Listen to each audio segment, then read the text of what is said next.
Jadi sekali lagi, kita tidak perlu khawatir dan kita tidak perlu takut. Kita song-song disrupsi teknologi dengan tadi yang sudah disampaikan oleh Prof.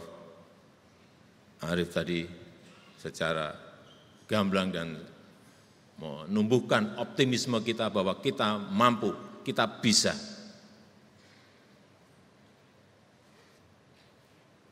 Bapak Ibu sekalian yang saya hormati, banyak orang bilang saya ini kalau cerita soal potensi tantangan-tantangan ke depan, soal krisis, baik krisis energi, krisis pangan, krisis ekonomi, soal disrupsi teknologi, banyak yang bilang Presiden itu nakut-nakutin saja. Dan kelihatan Presiden itu terlalu khawatir. Enggak seperti itu. Saya tidak pernah takut dan saya tidak pernah khawatir mengenai yang tadi saya sampaikan, mengenai krisis energi, krisis pangan, mengenai disrupsi teknologi, enggak. Karena kalau saya khawatir, kita khawatir, disrupsi teknologi juga akan datang dan sudah datang. Kenapa kita harus takut? Kita juga tidak perlu khawatir, karena disrupsi teknologi juga tetap datang dan akan datang. Setiap hari perubahannya begitu sangat cepatnya. Jadi apa gunanya kita khawatir, apa gunanya kita takut? Banyak yang menyampaikan ini nanti urusan ketenaga kerjaan akan diambil alih oleh mesin-mesin cerdas. Enggak seperti itu. Jadi tidak perlu takut dan tidak perlu khawatir. Kalau saya lebih senang, lebih suka, ya kita tahu tantangan ke depan. Ya kita paham sulitnya apa yang akan kita hadapi ke depan. Oleh sebab itu kita lakukan ini, kita lakukan ini, kita lakukan ini. Solusinya begini, solusinya begini, solusinya begini. Jadi sekali lagi, kita tidak perlu khawatir dan kita tidak perlu takut. Kita song-song disrupsi teknologi dengan tadi yang sudah disampaikan oleh Prof. Arief tadi secara gamblang dan menumbuhkan optimisme kita bahwa kita mampu, kita bisa.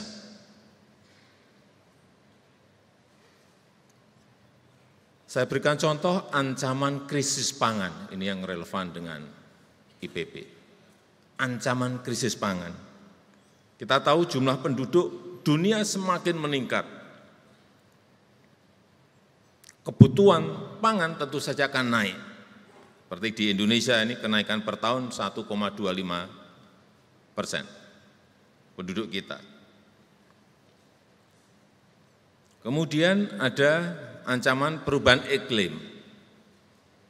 Kemarau, seperti sekarang orang sudah mulai bingung karena ada super El Nino.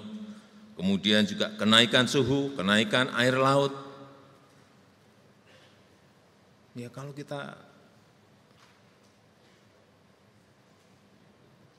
pikirkan secara ini ya khawatir, tapi saya kira tidak perlu khawatir. Yang paling penting solusinya seperti apa.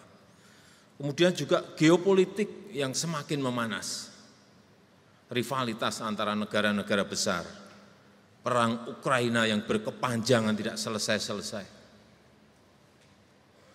Saat itu saya ingat saya bertemu dengan Presiden Zelensky di Kiev, di Ukraina. Saya diskusi 2,5 jam, berbicara 2,5 jam dengan Zelensky. Beliau menyampaikan Di Ukraina itu ada 77 juta ton wheat, gandum yang tidak bisa keluar untuk diekspor, biasanya masuk ke Afrika dan masuk ke Asia. 77 juta ton berhenti.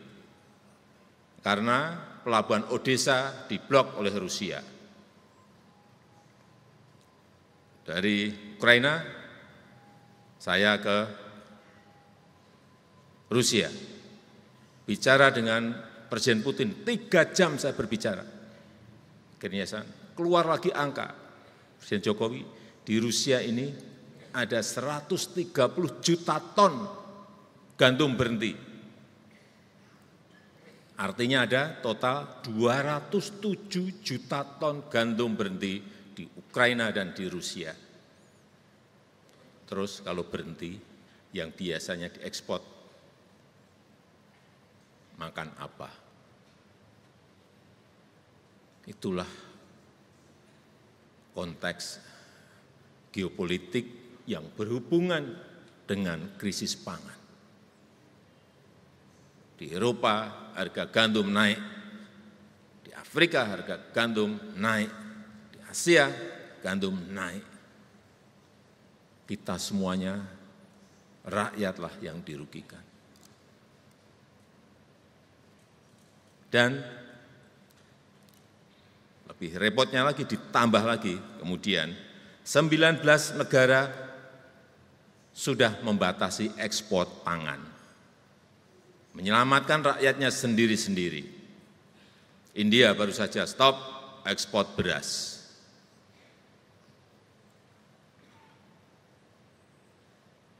Akibatnya harga beras naik di semua negara. Kita mau memperbesar cadangan strategis beras kita, mau impor juga barangnya sulit didapatkan, tidak seperti yang lalu-lalu. Nyodorin barangnya, Pak ini dibeli, Pak ini dibeli, Pak ini. Sekarang mencarinya sangat sulit. Karena ingin menyelamatkan rakyatnya sendiri-sendiri, memberi makan rakyatnya sendiri-sendiri. Ini semua kenyataan yang harus kita hadapi, harus kita sadari, kita terima, dan yang paling penting kemudian kita antisipasi apa yang harus kita kerjakan. Nah, ini tugasnya IPB, Pak Rektor. Urusan pangan ini sudah serahkan ke IPB.